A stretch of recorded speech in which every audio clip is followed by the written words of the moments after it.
ശബരിമലയിൽ വലിയ ഭക്തജന തിരക്കാണ്. 3 മണിക്ക് നട തുറക്കും.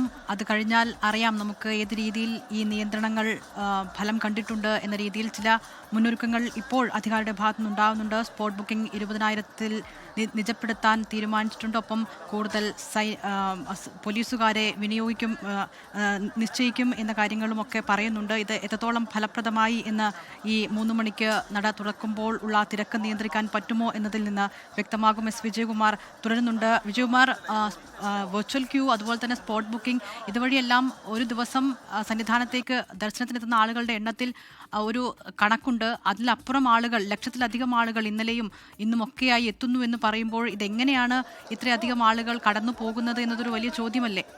ഉറപ്പായും ദിൽന, ഇത് എങ്ങനെ സംഭവിക്കുന്നു എന്നതിനൊറ്റ ഉത്തരമേ ഉള്ളൂ. ഇക്കാര്യത്തിൽ വേണ്ട നിരീക്ഷണവും ജാഗ്രതയും ദേവസ്വം അഡ്മിനിസ്ട്രേഷൻ നടത്തിയിരുന്നില്ല എന്നത് മാത്രമാണ് നമുക്ക് ഒറ്റവാക്കിൽ പറയാൻ കഴിയുന്നത്. ഇപ്പോൾ ഈ ഞാൻ നേരത്തെ പറഞ്ഞതുപോലെ ക്രൗഡ് മാനേജ്മെന്റ് എന്നതാണ് സന്നിധാനത്തെ ഏറ്റവും പ്രധാനപ്പെട്ട കാര്യം. അതിൽ വിജയിച്ചാൽ ദേവസ്വം ബോർഡ് സക്സസ് ആയി എന്ന് നമ്മൾ പറയും. അതിനപ്പുറത്തേക്ക് ഉള്ള വിജയഗാഥകളൊന്നും തിരുവിതാംകൂർ ദേവസ്വം ബോർഡിന് അവകാശപ്പെടാനില്ല പരമ്പരാഗതമായി. അപ്പോൾ തിരുവിതാംകൂർ ദേവസ്വം ബോർഡ് കാലങ്ങളായി ചെയ്യുന്നത് ഇപ്പോൾ നിലയ്ക്കൽ, പമ്പ, സന്നിധാനം ഈ 3 പ്രധാനപ്പെട്ട കേന്ദ്രങ്ങളിൽ ആളുകളെ നിയന്ത്രിക്കുക, സുഗമമായ ദർശനത്തിന് അവസരം കൊടുക്കുന്നതിന് വേണ്ടി അത് ചെയ്യുകയാണ്. ഇപ്പോൾ നമുക്ക് സന്നിധാനത്ത് ഒരു മിനിറ്റിൽ എത്ര 80-90 പേരെ വീതമാണ് 18-ാം പടി കയറ്റിവിടുന്നത്. അത് 70 ആയാൽ എന്താണ് ശ്രീകോവിലിന് മുന്നിലെ തിരക്ക് ആ സമയത്ത് പ്രശ്നമാവും. ഇപ്പോൾ അല്ലെങ്കിൽ ക്യൂ കോംപ്ലക്സ് വീണ്ടും അവിടെ തിരക്ക് കൂടും. ഇപ്പോൾ അത് 70 ആയി കഴിഞ്ഞാൽ അവിടെ വീണ്ടും തിരക്ക് കൂടും. ആ തിരക്ക് കൂടി പമ്പ വരെ ആ ക്യൂ നീളും.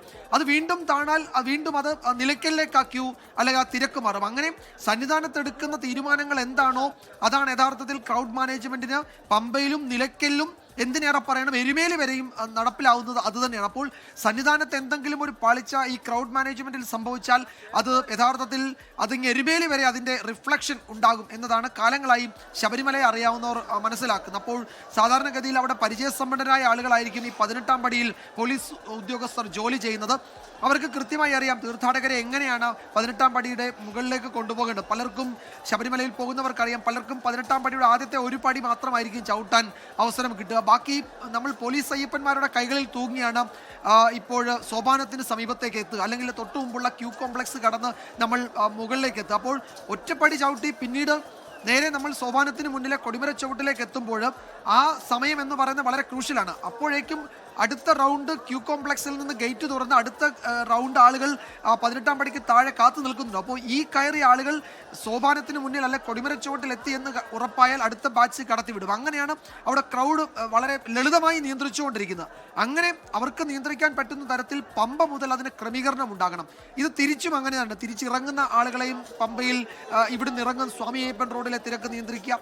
അങ്ങനെ പല ക്രൗഡ് മാനേജ്മെന്റ് ജോലികളും സന്നിധാനത്ത് പരമ്പരാഗതമായി നടക്കുന്നുണ്ട്. പക്ഷേ ഇത്തവണ തുടക്കത്തിൽ തന്നെ അത്തരം ക്രൗഡ് മാനേജ്മെന്റിന്റെ മുഴുവൻ ജോലികളും അവതാളത്തിലായി എന്നതാണ് അവിടെ നിന്നുള്ള ഈ ദൃശ്യങ്ങളൊക്കെ വ്യക്തമാക്കുന്നത്. അപ്പോൾ ഇത്രയും വിജയകുമാർ, ഇപ്പോൾ തിരഞ്ഞെടുപ്പ് കമ്മീഷൻ രേഖാമൂലം ഒരു കാര്യം അറിയിക്കുന്നുണ്ട്. ശബരിമലയിലെ തിരക്കുമായി ബന്ധപ്പെട്ട് ഉദ്യോഗസ്ഥ യോഗം വിളിക്കാൻ ദേവസ്വം മന്ത്രിക്ക് അനുമതിയില്ല. തിരഞ്ഞെടുപ്പ് പെരുമാറ്റച്ചട്ടം നിലനിൽക്കുന്ന ഒരു തടസ്സമാണ് എന്നാണ് മനസ്സിലാകുന്നത്. മന്ത്രിക്ക് മാധ്യമങ്ങളോട് പ്രതികരിക്കരുത് എന്നുകൂടി നിർദ്ദേശം വരുന്നുണ്ട്. ഷഫീദ് റാവുത്തറാണ് ഇക്കാര്യം തിരുവനന്തപുരത്ത് നിന്ന് റിപ്പോർട്ട് ചെയ്യുന്നത്. അതായത് ഈ തിരഞ്ഞെടുപ്പ് പെരുമാറ്റച്ചട്ടം നിലനിൽക്കുന്നത് വലിയ രീതിയിലുള്ളൊരു തടസ്സമാകുന്നുണ്ട് ഇത്തരം കാര്യങ്ങളിൽ എന്ന് വേണമോ മനസ്സിലാക്കാൻ? പക്ഷെ ദിൽന, അത് ഇപ്പോഴല്ലേ ഈ പെരുമാറ്റച്ചട്ടം നിലവിൽ വന്നിട്ട് അധിക ദിവസമാകുന്നതല്ലേ ഉള്ളൂ. ഇപ്പോൾ ശബരിമലയുടെ മുന്നൊരുക്കങ്ങൾ എന്ന് പറയുന്നത് ഏതാണ്ട് 1 മാസം അല്ലെങ്കിൽ 2 മാസം മുൻപ് തുടങ്ങേണ്ടതാണ്. അപ്പോൾ ആ സമയങ്ങളിലാണ് യഥാർത്ഥത്തിൽ യോഗം വിളിക്കേണ്ടത്. ഇപ്പോഴത്തെ യോഗം എന്നത് ഏതെങ്കിലും തരത്തിൽ ഈ താൽക്കാലിക പ്രശ്ന പരിഹാരത്തിന് വേണ്ടിയുള്ള യോഗങ്ങൾ മാത്രമാണ്. യഥാർത്ഥത്തിൽ അവലോകന യോഗങ്ങൾ, ഉദ്യോഗസ്ഥ യോഗങ്ങളൊക്കെ എത്രയോ റൗണ്ട് നടക്കേണ്ടത് ഈ തീർത്ഥാടനം തുടങ്ങുന്നതിന് ഇപ്പോൾ വൃശ്ചികം 1-ന് മുമ്പ് അത്തരം ജോലികളൊക്കെ പൂർത്തിയാക്കി സമ്പൂർണ്ണമായി തീർത്ഥാടകരെ ഉൾക്കൊള്ളാൻ കഴിയുന്ന തരത്തിലേക്ക് ശബരിമലയും സന്നിധാനവും പമ്പയും നിലയ്ക്കലും എരുമേലിയും അല്ലെങ്കിൽ നമ്മൾ ഈ പറയുന്ന ഏറ്റുമാനൂർ ഉൾപ്പെടെ തിരുവിതാംകൂർ ദേവസ്വം ബോർഡിന്റെ മറ്റ് ഇടത്താവളങ്ങളും സജ്ജമാകേണ്ടതാണ്. ഇപ്പോൾ സത്രം അല്ലെങ്കിൽ കാനനപാത അതൊക്കെ സജ്ജമാകേണ്ടതാണ്. അപ്പോൾ അതൊക്കെ വളരെ നേരത്തെ തന്നെ അവിടെ അവലോകന യോഗങ്ങളൊക്കെ നടത്തി അത്തരം മുന്നൊരുക്കങ്ങൾ പൂർത്തിയാക്കി ആണ് സന്നിധാനത്തെ ഈ തീർത്ഥാടനത്തിന് വൃശ്ചികം 1-ന് ആളുകൾ തീർത്ഥാടകരെത്തുന്നത്, അയ്യപ്പ ഭക്തരെത്തുന്നത്. അപ്പോൾ ഇപ്പോൾ നടക്കുന്ന ഈ പറയുന്ന യോഗങ്ങളുടെ നമ്മുടെ പ്രസക്തി തന്നെ യഥാർത്ഥത്തിൽ എന്താണെന്ന് നമുക്കറിയില്ല. ലോകത്തെവിടെയായാലും ഏത് സമയത്തും 24 വാർത്തകളും ഓഗ്മെന്റഡ് റിയാലിറ്റി പാക്കേജുകളും എക്സ്പ്ലെയിനറുകളും വിശദമായി കാണാൻ ഞങ്ങളുടെ യൂട്യൂബ് ചാനൽ നിങ്ങൾക്ക് സബ്സ്ക്രൈബ് ചെയ്യാം.